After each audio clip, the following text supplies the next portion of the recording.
Our second story out front. Something Mitt Romney said today in Pennsylvania caught our attention. Where do you get your hoagies here? Do you get them at Wawa's? Well, I went to a place today called Wawa's. You ever been to Wawa's? Anybody been there? I was at Wawa's. I wanted to order a sandwich. You press a little touch tone keypad, all right? You just touch that, and you know, the sandwich comes at you. Touch this, touch this, touch this. Go pay the cashier. There's your sandwich. It's amazing. It is amazing, by the way. Anybody who lives in the Mid-Atlantic knows that Wawa is amazing. It is called Wawa, not the Wawas. Now, look, he's a Massachusetts guy. They don't have Wawa up there.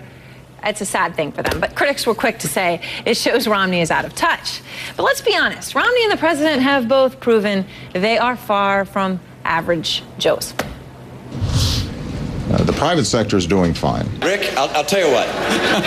10,000 bucks?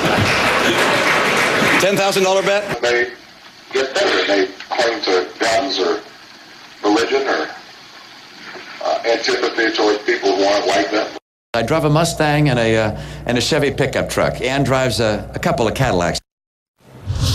Yeah, and then, of course, you know, back to last election, remember that was that famous arugula salad at Whole Foods that President Obama enjoyed eating. John Avlon, Reihan, Salam, and Roland Martin are with me now.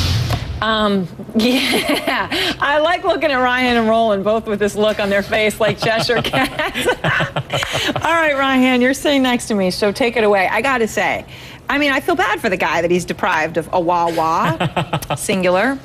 But, I mean, you know, Wawas.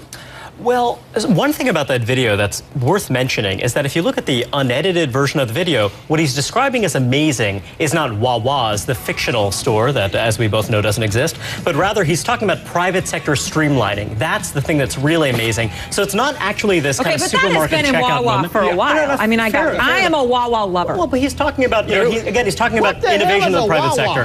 What do you mean, Roland? Wait a minute. I'm from Texas. What is a Wawa? Oh. Is that what a baby does when they're crying? Excuse me if I'm not feeling the Wawa. Oh, all right. I'm going to preface this with you didn't know, so that you can't have meant this badly, but I believe it's a Native American term for some sort of a bird. I think. Okay. You ever heard of Papados? We love them in Texas and Louisiana. Okay, gotcha. So you're all right. So you're defending Mitt Romney. You're defending him. No, what I'm saying is, okay, the dude's not from there. I got it. But here's the other deal. Fine. Who's a regular person? President Obama. He lives in public housing. He rides public transportation. Maybe he gets it.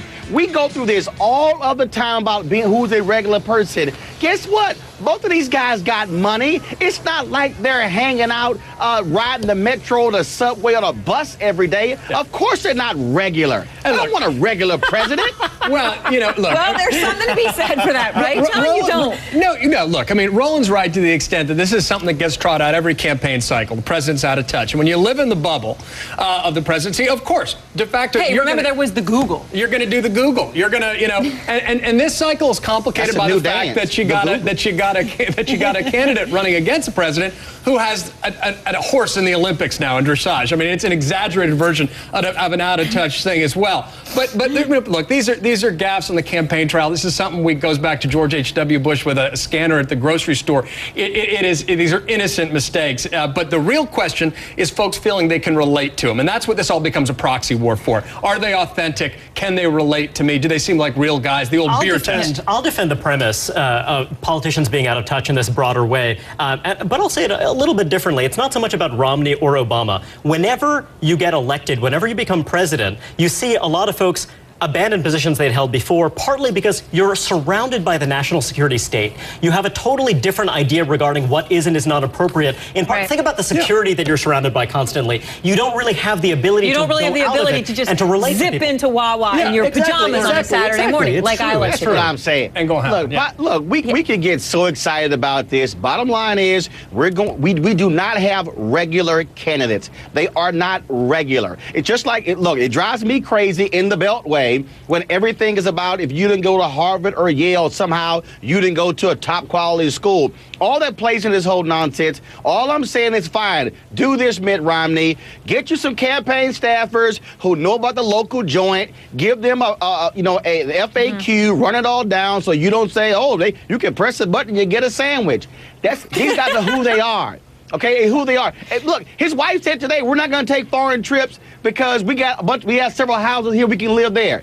That's not regular, having several houses, but it is what it is. Oh, right. That reminds me of John McCain's irregular moment with not knowing how many houses he had, I believe. Right? Now, that's still kind of bad not knowing how many cribs you have. And John Kerry, who's going to be playing Romney in the debates, came out today. He'll be standing in for Mitt Romney in Obama's debate guy. trip. Exactly. You know, look, right now part of our politics is that we got a bunch of really wealthy guys in the Senate, many of whom run for president. President Obama actually being a notable exception to that rule. Someone who's become very successful, but certainly, did not start out on third base. But look, the whole process of running for president is insulated. Most folks don't wake up with a security detail.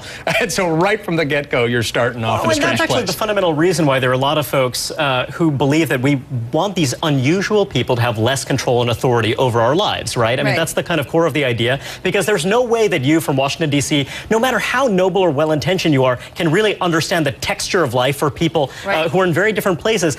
You're the president of a sprawling country of over 300 million people. You can't understand your Wawa from your Papanos. And if you can't even understand that, how can you understand the granular level? Papados, honestly, Reihan, get it right. Look, there's also Papanos, which is actually a secret establishment all over Texas that you might not know of. You're right. I don't know Papanos. And I have that Texas flavor all over. Oh, you look mighty Texas. When I hear you articulate it that way, it sounds really, you got the twang. Hey, no question about it. I've been working on it all day. Hey, then there's Bojangles. Wah. Wawas. Just getting weird here, people. Thanks to all of you. Hey, look, we all agreed.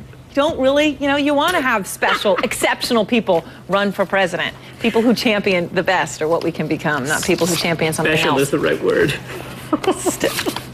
I hope you all heard Reihan. Still out